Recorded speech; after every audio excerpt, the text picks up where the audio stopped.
दादा ने कहा सेना में लेफ्टिनेंट बनना है और पोते ने वो करके दिखा दिया। नमस्कार, जींद की बात में आपका स्वागत है। मेरा नाम राजीव कुमार है। इस वक्त मेरे साथ हर्ष दैया हैं जो जींद के भंबेवा गांव के रहने वाले हैं और सेना में लेफ्टिनेंट बनकर आज जींद पहुंचे हैं। कैसा लग रहा है लेफ्टिनेंट बनकर? जो सपना था दादा का वो पूरा कर दिया। जो सपना जो है बचपन से घर वालों ने देखा था, जितने जो संघर्ष है जो मेरे घर वालों ने देखा था, मेरे परदादा का जो सपना था, मेरे दादा का जो सपना था, जो पूरा हुआ तो बहुत गर्व महसूस हो रहा है। कभी सोचा था कि बन जाऊंगा लेफ्टिनेंट? कितनी अड़चने आई, कितना मुश्किल रहा ये सफ़र यहाँ तक का? शुरू में जब घर से बाहर रहा, रोहतक रहा, सेंटर में एक राष्ट्रीय मिलिट्री स्कूल की प्रिपरेशन के लिए, फिर मिलिट्री स्कूल 4 साल रहा। उसके बाद मेरा 3 या 4 अटैम्प्ट में नहीं हुआ था, तो 1.5 साल तक मैं 6 महीने पहले घर था। उसके बाद 6 महीने मैंने दिल्ली यूनिवर्सिटी में दयाल सिंह कॉलेज से अपनी ग्रेजुएशन परस्यू कर रहा था मैं।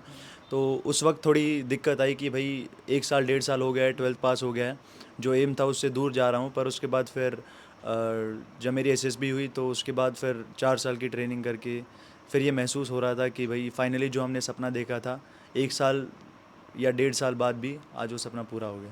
22 साल की उम्र कोई ज़्यादा लंबी उम्र नहीं है, बहुत छोटी सी उम्र है। और इस उम्र में हम देखते हैं कि ख़ास तौर पर जो बच्चे हैं या स्टूडेंट हैं वो आजकल सोशल मीडिया की तरफ ज़्यादा क्रेज़ हो रहा है, पबजी गेम की तरफ ज़्यादा क्रेज़ है और भी अदर गेम्स उनकी तरफ क्रेज़ हो रहा है। बच्चे आजकल एक तरीके से कहें तो मोटिवेट नहीं हो पा रहे। मोटिवेट किसने किया परिवार में, और ख़ास तौर पर किसे आप अपना श्रेय देना चाहेंगे जिसको आप मानते हैं कि हाँ उसकी वजह से आज मैं इस कदम पर, इस मुकाम पर आज पहुँच पाया? जो मोटिवेशन है, सबसे पहले जो मेरा एम है, जो लक्ष्य है, वो मेरे दादाजी ने सेट किया था। क्योंकि जब मैं पहली और अपनी दूसरी कक्षा में पढ़ रहा था तो उस वक्त मेरे दादाजी कहते थे कि भाई बड़ा होकर लेफ्टिनेंट बनना है। तो वहाँ से मेरा एम जो है सेट हुआ। और रही बात श्रेय देने की, तो मेरे परिवार में जितने भी लोग हैं, हर किसी ने बिना किसी स्वार्थ के जो है कंट्रीब्यूट किया है मेरी सफलता में। जो दादाजी हैं उन्होंने एम दिखाया। फिर मोटिवेशन लेता था मैं मेरे पिताजी से, जो जिन्होंने 10वीं जो किन्हीं परिस्थितियों के कारण 10वीं क्लास में अपनी पढ़ाई छोड़कर उस खेती करने लगे थे। उसके अलावा श्रेय देना चाहूँगा मैं मेरे जो है चाचा जी को, मेरे पापा के जो छोटे भाई हैं।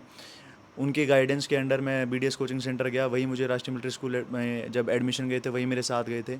मेरी माताजी को जो जो पहले से बीडीएस कोचिंग सेंटर में जाने से पहले 3 साल 4 साल जो है हम गोहाना रहते थे, तो उन्होंने जो है नींव और जो आदर्श है उन्होंने सेट किए।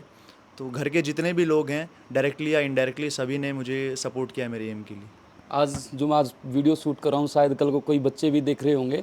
शेड्यूल क्या रहता था दिन से लेकर शाम तक का? कितनी बार पढ़ाई करनी पड़ती थी और खेल कूद में कितनी रुचि थी? वो सब शेड्यूल क्या रहता था दिन का? ट्रेनिंग टाइम पे या पहले? उससे पहले? उससे पहले जब बीडीएस कोचिंग सेंटर में गया तब तो ऐसा था कि पूरा दिन हम पढ़ाई करते थे, क्योंकि राष्ट्रीय मिलिट्री स्कूल की जो प्रिपरेशन है उसके लिए हम वहाँ अगर तैयारी कर रहे थे तो कोई और जो बच्चे किसी और इंस्टीट्यूशन में, सेम इंस्टीट्यूशन में जाने की जो है मेहनत कर रहे थे। तो वहाँ पे तो हमारा पढ़ाई का रूटीन चलता था। मैक्सिमम क्लासेस चलती थी 9 से 2। उसके बाद आपको 1 घंटे का ब्रेक दे के 3 से 4 साढ़े 4 तक वापस एक क्लास चलती थी। फिर वापस 1 डेढ़ घंटे के लिए वहाँ पे राजीव गांधी स्टेडियम पास में ही है उसके, तो वहाँ खेलने जाते थे। रात को फिर क्लासेस चलती थी। तो वो जो 1 साल का टाइम था वो पूरा जो है स्टडी के लिए डिवोट किया था मैंने। जब मिलिट्री स्कूल में गए वहाँ जाने के बाद फिर एक तरीके से फ़ौजी जो रूटीन है, जो बेसिकली फ़ौजी रूटीन है वो चालू हो गया था, जहाँ पे सुबह उठ के हम डेली फ़िज़िकल ट्रेनिंग जो है पीटी के लिए जाते थे 4:30-5 बजे उठकर 1 डेढ़ घंटा के लिए। उसके बाद फिर ब्रेकफास्ट वगैरह करके क्लासेस होती थी 2 बजे तक। फिर गेम्स होते थे शाम को, जो कंपलसरी है सबको अटेंड करना, कोई ना कोई स्पोर्ट्स सीखे। और उसके बाद शाम को स्टडी पीरियड होता था, फिर रात को डिनर वगैरह, फिर रोल कॉल होती थी। आजकल के जो बच्चे हैं, जो यूथ है, उनको कोई कैरियर काउंसलिंग करने वाला भी कोई नहीं है। कैसे लेफ्टिनेंट तक पहुँचे? मतलब पहले कौन सी स्टडी की, +2 के बाद कहाँ क्या एग्ज़ाम दिया, वो क्लियर किया, तब वहाँ तक? 10th के बाद जो है 11th में मैंने physics chemistry math with computer लिया था। जो मेरी एंट्री है वो टीएस एंट्री है, टेक्निकल एंट्री स्कीम। उसमें आपको कंपल्शन है कि आप फिज़िक्स केमिस्ट्री मैथ आपके पास होना चाहिए, साइंस स्ट्रीम होनी चाहिए। उसके अलावा आपके पास बायो या आईपीओ, उससे कुछ फ़र्क नहीं पड़ता। तो अभी मॉडल शायद थोड़ा चेंज हो गया, पर हमारे टाइम में था कि 12th में आपका पीसीएम का जो है एक कट ऑफ निकलता था, परसेंटेज निकलता था।